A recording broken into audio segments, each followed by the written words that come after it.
I don't know who I am anymore. I've fucked it up. I fucked up a perfectly fine 16-year relationship with somebody I love more than anything, and will always will. Grindr had just embarked on the scene when I met my ex in 2004, so I'd never really forayed into looking for partners on that app.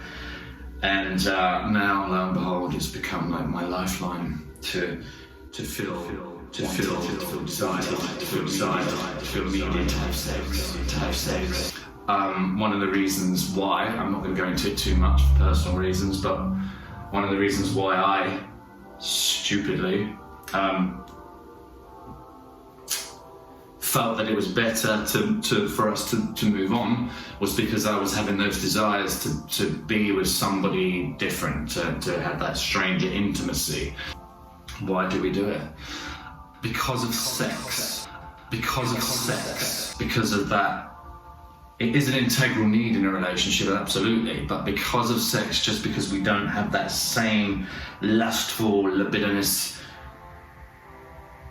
carnal appetite as we did in the beginning after 16 years, I still found him extremely attractive. He's an attractive man, and we still had good sex, but just because it wasn't the same as that in the beginning, people feel that is a need to move on, to leave behind every other aspect in a relationship that worked so well: friendship, connection, having a laugh, sense of humour, watching Netflix together, going to the films, hobbies, interests, going away together. We become complacent about those over the years, and then sex becomes more prominent in the sense of we think, ooh, when it's not that wow, bam, firework feeling all the time. So then we start to convince ourselves, well, people like me anyway, not everyone, we start to convince ourselves that the relationship is wrong, that it's actually the beginning of our demise. I'm not complaining, but I'm getting a lot of attention from younger guys because they're mainly the ones on Grindr anyway.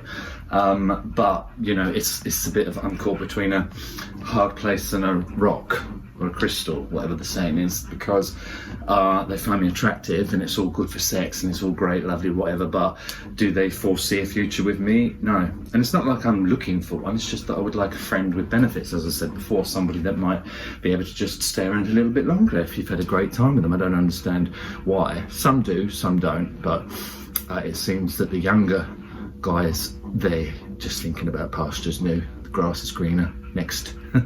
Doors always open kind of thing. So I've had a lot of sex, a lot, since I separated, and I knew that was going to happen because I did way back before I met my ex, and I have been getting quite a lot of hot guys. There's one just down the road actually who's fucking amazing, but he's made it clear that all he wants is just a booty call every now and then, so you know, I'm not going to get any friends with benefits there, I don't think.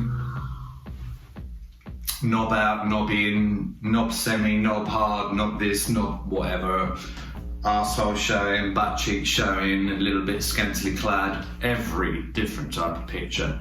And I do this every other week just to keep up, just to keep up with Grindr and other apps like such.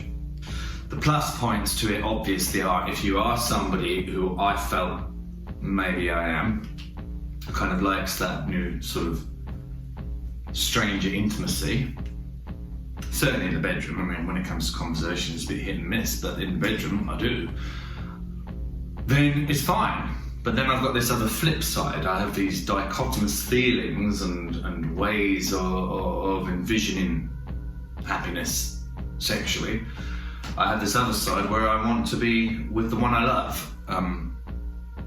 I'm shocked, I'm absolutely fucking flabbergasted at how many gay men, and I don't know whether that's because Grindr really consists of you know, 90% younger guys. I don't know whether there is an age thing or not, but truly and surely people just don't want to get involved. I've had a few guys that have met me more than a few occasions, but they're younger and they've made it absolutely clear that there's no chance of even friends with benefits. And it's not like I've asked them, I haven't said, hey, would you go serious with me? Or, hey, can we go to the cinema next week? I've not done any of that, but I have suggested to them, well, look, if you are concerned about STDs, and I am as well, even though I'm on PrEP and I get tested every 3 months, but if you're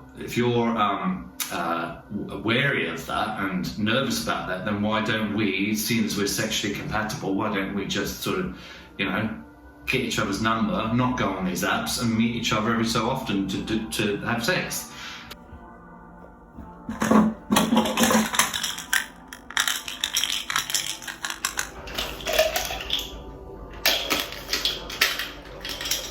$40 for the generic PrEP. A lot of money to keep yourself safe, isn't it? I can't even pull a decent face these days without looking desperate. Getting a good old root tonight. Oh, now I'm losing it. You can tell I'm on my third vodka. So good. Advantages, disadvantages. That's it, I'm fucking there. Got it. Okay, so advantages of this life.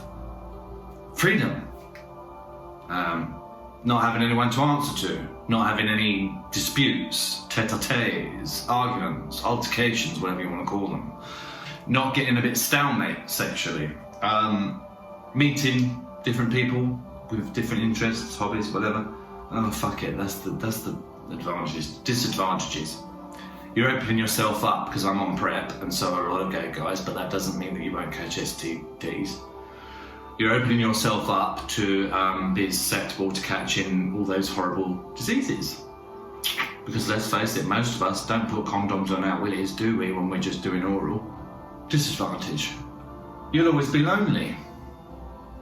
If this is the life of constantly, having these transient fucks coming and going, and especially if they're younger, which seems to be the way at the moment, so I think I've got another 10, 12 years in me whilst young men find me attractive. After that, I think no, they won't, but anyway. You'll always be lonely, because they're never going to want a relationship with somebody that's old enough to be their daddy plus, even though that seems to be like the trend these days, to be into daddies. Sometimes it's fun when it goes your way, but then there are days where you'll turn it on and you don't get any hits and you think, what the fuck is wrong with me? I'm looking really good today. I've been working out at the gym. I've laid in the sun a little bit, catching cancer, but also a little nice golden tin. What is wrong with me? And then there'll be days where it's and it's just going on and on and on, and you're thinking, not bad. But it gets quite addictive, and that is not necessarily a great thing, because that's what you become accustomed to. And when that doesn't happen every day, not that I'm on there every day, during the week when I work, I tend not to go on there, but the weekend, if it doesn't happen all the time, then you start to question yourself. It's fun. It is also not. But do we think that as gay men that we are conditioned to be naturally promiscuous, to just want that diversity and sexual promiscuity in life? Otherwise we get bored.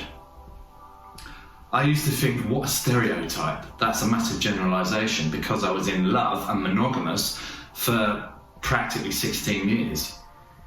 But prior to that, I knew that deep down, men are men, most, okay, being the operative word. And again, all sides of the spectrum, whatever sexuality you are, most men are more sexual.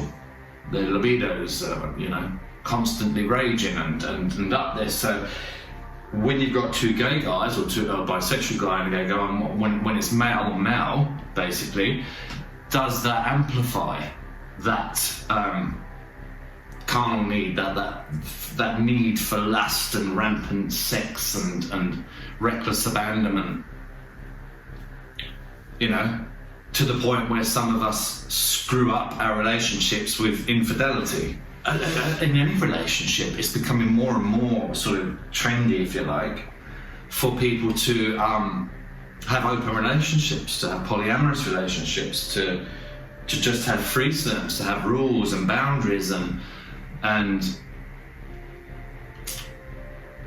why do people turn their nose up at it? There's so many people out there that think, oh, if you're doing that, then you're obviously not into your partner. But that's bollocks. I think that's bollocks, because I obviously, myself, love my partner. I absolutely adore him to the point where I still think about him every day.